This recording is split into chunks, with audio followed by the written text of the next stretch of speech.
So there is a remarkable study that was done in Japan with elementary kids. And what they did is they showed these kids in elementary school a poison ivy leaf. And they said, this poison ivy leaf, this is toxic. And if you rub it on your skin, it'll cause a rash. And so they rubbed that plant on their right arm. They took a second plant. It looked like poison ivy, but they said, this one's not poison ivy. This one's not toxic. It's safe to rub on your skin.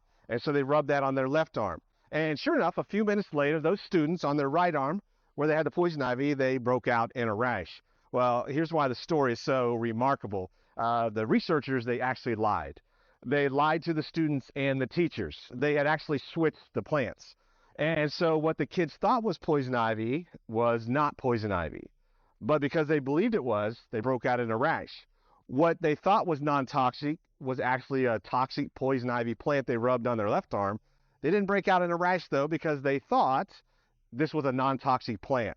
Incredible study, and I'll share a lot more of those that talk about the power of the mind, as the well-known phrase, the ancient statement, as a man thinketh, so is he. So let me give you a great question here. If you take somebody who is paralyzed in an accident, and you take somebody else who won the lottery, and you move out a year from that event, which of those people would be the happiest? Now, I'll give you the answer here in just a moment, but understand there is great research on what it is that creates happiness. And the first thing that you need to know about happiness is part of it is what you are born with. Researchers call that your set point. So if you think about happiness, 10 is perfect happiness and 1 is absolute sadness. You were born at a certain place on that scale where you naturally are. You gravitate to that. So, some babies are just happy, others are melancholy. So maybe you're born at a 4, somebody else might be born at a 6. So you still got a large gap, though, to get to that 10, because it's determined about 50% of your happiness is your natural personality. So there's 50% more that drives your happiness. Now, most people think it's circumstances, so they work to change circumstances. Maybe it's a new job or a new spouse. And so they try to change things.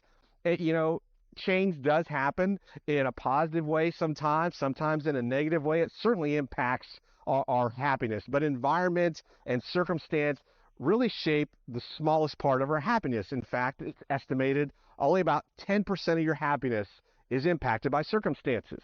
So let's go back to that study with the lottery winners and the people that were paralyzed.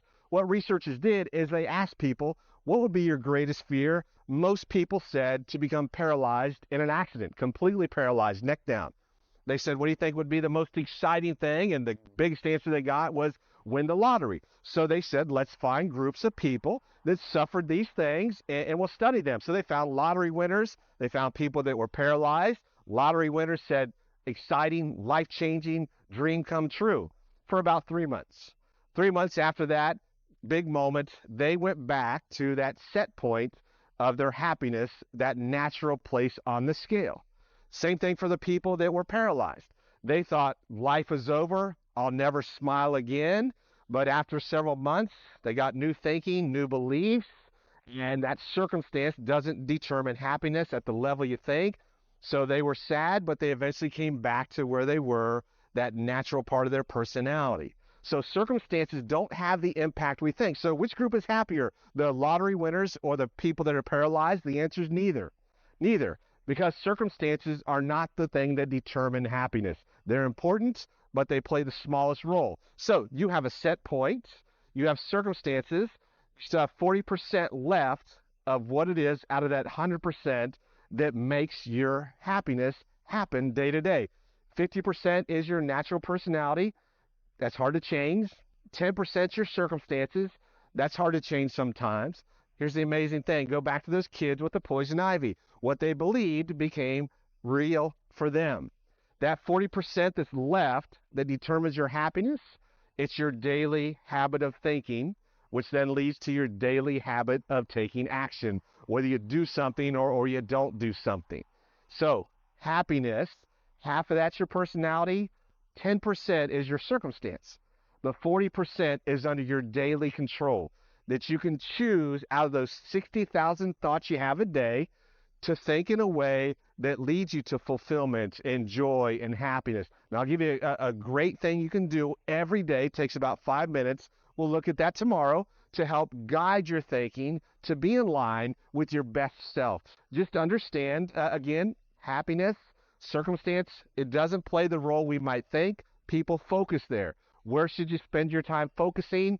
As a man thinketh, so is he. So again, I'll give you a practice tomorrow that'll help drive your thinking to become that person that you truly want to be, to lead to happiness and fulfillment.